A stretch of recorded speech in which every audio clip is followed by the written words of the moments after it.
Most welcome दोस्तों, आप देख रहे हैं यूट्यूब चैनल अष्टांग हेल्थ केयर। चिकित्सक सुरेंद्र कुमार मौर्य के साथ आज हम इस वीडियो में बात करने वाले हैं इओसिनोफिलिया के विषय में।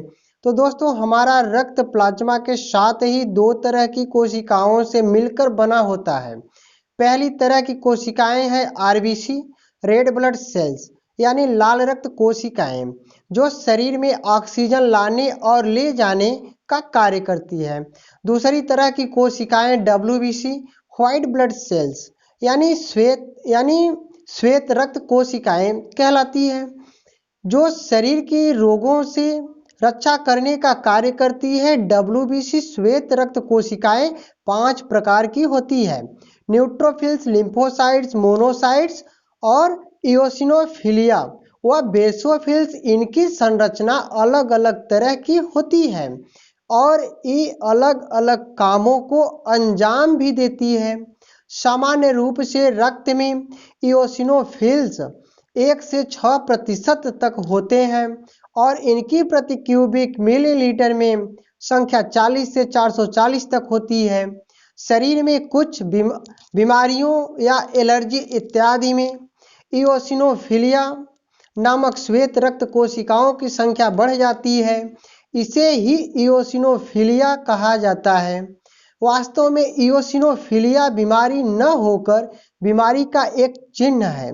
बहुत से लोगों को कहते सुना जाता है कि उनको डॉक्टर ने इओसिनोफिलिया बतलाया है, लेकिन लोग इसे ही बीमारी मान बैठते हैं, जबकि हकीकत यह होती है कि उन्हें बीमारी दूसरी होती है।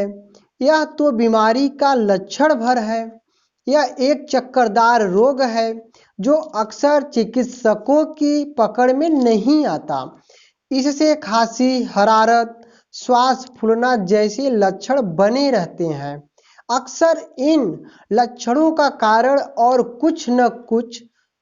कुछ न होकर केवल रक्त में एक विशेष प्रकार के इओसिनोफिल नामक सफेद कणों की संख्या बहुत बढ़ जाना होता है।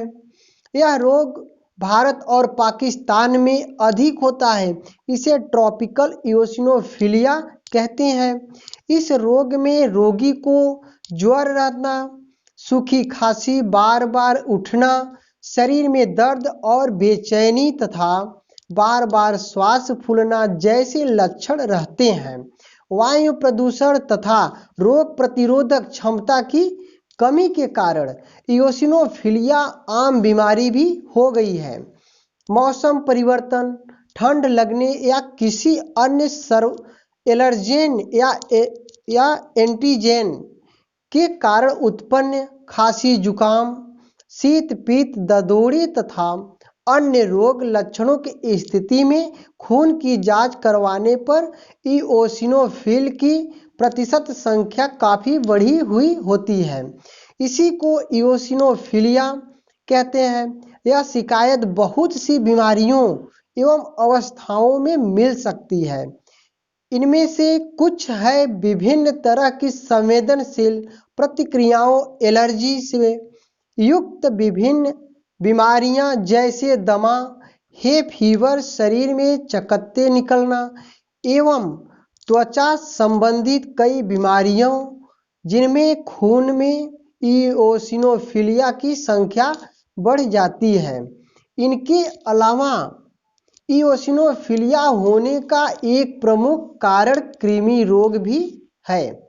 कृमियों में मुख्य रूप से राउंडवर्म और शिस्टोसोमा नामक कृमि से इओसिनोफिलिया हो सकता है।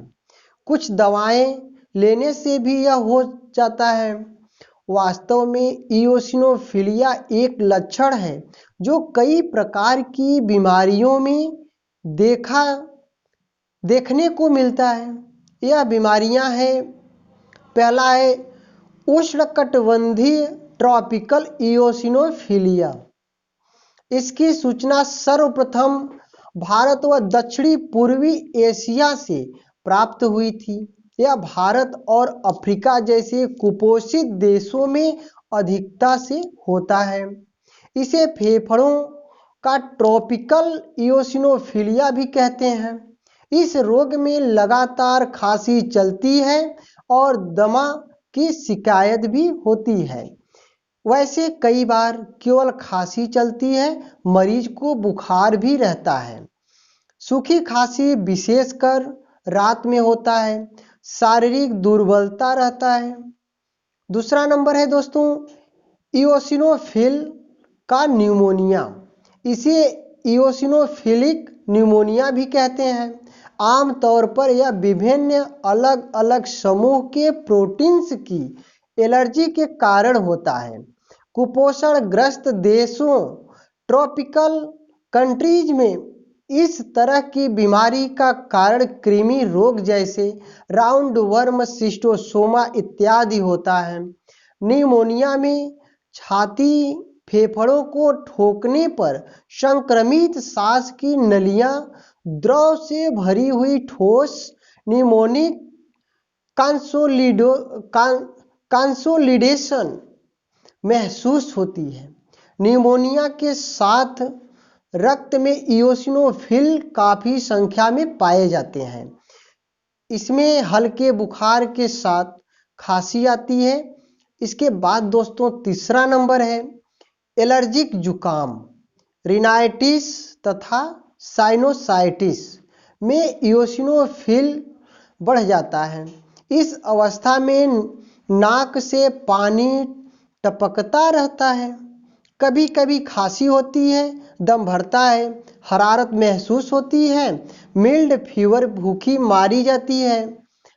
मारी जाती है। इसमें इओसिनोफिलिया जन्य जुकाम में डीएलसी खून की जांच में इओसिनोफिलिया की मात्रा 6 से 50% तक बढ़ी हुई होती है। दोस्तों इसके बाद हम चौथे नंबर को बात करते हैं दमा के साथ फेफड़ों का इओसिनोफिलिया, एस्थमेटिक इओसिनोफिलिया। कई तरह के एलर्जिक रिएक्शनों एवं फंगस संक्रमण जैसे एस्परजिनोसिस से भी इस तरह का इओसिनोफिलिया हो जाता है, लेकिन कई मामलों में एलर्जी के कारण का पता नहीं लगता। एस्परजिलोसिस फूमिगेट्स नामक सफेद फंगस विषाणु फेफड़ों में पहुंचकर फेफड़े की सूक्ष्म नलियों ब्रोनकाई में एलर्जिक प्रतिक्रिया कर यह रोग पैदा करता है। यह 2 प्रकार की होती है। प्रथम प्रकार में फेफड़े का सेगमेंटल तथा सबसेगमेंटल हिस्से दुष्प्रभावित होते हैं।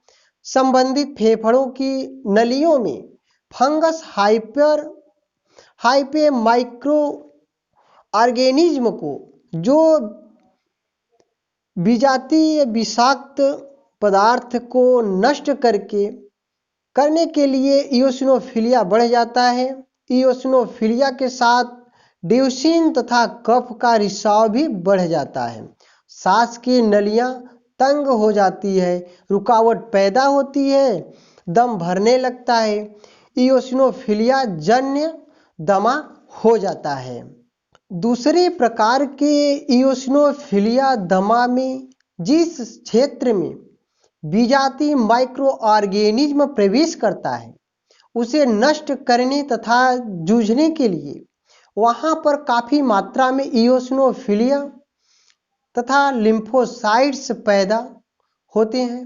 प्रायः प्रथम किस्म का ही दमा दिखने में आता है। 5वां नंबर है एलर्जिक प्रत्युर्जी विकार। एलर्जिक प्रत्युर्जी विकार परागज ज्वर हे फीवर में 6 से 15%, अस्थमा में 20 से 25% व एंजियोन्यूराइटिस एडिमा में 27 से 85% तक का इओसिनोफिलिया पाया जाता है। श्वसन एलर्जी के रोगी के नासिका, स्राव तथा बलगम में बहुधा इओसिनोफिलिया भरे पड़े होते हैं। कभी कभी धूम्रपान करने वाले व्यक्तियों में भी इओसिनोफिलिया मिलता है। त्वचा के रोग पेम्फिगस व डर्मेटाइटिस हर्पिटिफार्मिस में इओसिनोफिलिया सर्वाधिक 10 से 60% व सदैव मिलता है। अन्य त्वचा के रोग हैं एक्सफोलिएटिव डर्मेटाइटिस, सोरायसिस, एक्जिमा तथा स्केबीज। संक्रमण अधिकांश कीटाणु जनित संक्रमण में न्यूट्रोफिल्स काउंट तथा वायरस संक्रमण के लिम्फोसाइट्स काउंट बढ़ते हैं। स्कारलेट फीवर में 8 से 15% तथा कोलियालास में 25% तथा इओसिनोफिलिया काउंट मिल सकता है। रोगोपचार के दौरान औषधियों से एलर्जी उत्पन्न होने तथा बारंबार एक्सरे विकिरण चिकित्सा करने पर इओसिनोफिलिया काउंट अक्सर 8 से 20% तक बढ़ जाता है। इसके बाद दोस्तों कुछ स्टेरॉयड दवा की सावधानियां बताएंगे, जैसे डेकाडॉन, बेटनीसाल, वाइसोलॉन, डेक्सोना जैसी उपयोगी दवाओं का सेवन चिकित्सा की सलाह से ही करें, क्योंकि लंबे समय तक लेने से इन दवाओं से पेट में जलन, खट्टी डकार, पेट फूलना, टट्टी साफ न होना, डायबिटीज जैसे दमा, हाई ब्लड प्रेशर, सिर दर्द, बिना चोट लगे हड्डियों में चटकन फ्रैक्चर, अंदर ही अंदर शरीर में संक्रमण का प्रसार, हड्डियों में चूने की कमी, एड्रिनल ग्रंथि की सुस्ती इत्यादि जटिलताएं हो सकती हैं। यदि लंबे समय तक इन दवाओं का सेवन करने के बाद इसके अचानक बंद कर दिया जाए तो रोगी का रक्तचाप अचानक बहुत कम हो सकता है, जिससे रोगी की जान जाने का भी खतरा उत्पन्न हो सकता है। ईश्वर से हम प्रार्थना करते हैं कि ईश्वर आपको और आपके परिवार को ईश्वर महफूज व दिल से खुशहाल रखे। जिंदगी रही तो फिर मिलेंगे अगली वीडियो में कुछ नई सोच और कुछ नई खोज के साथ। नमस्कार, माई ग्रेट इंडिया, जय हिंद।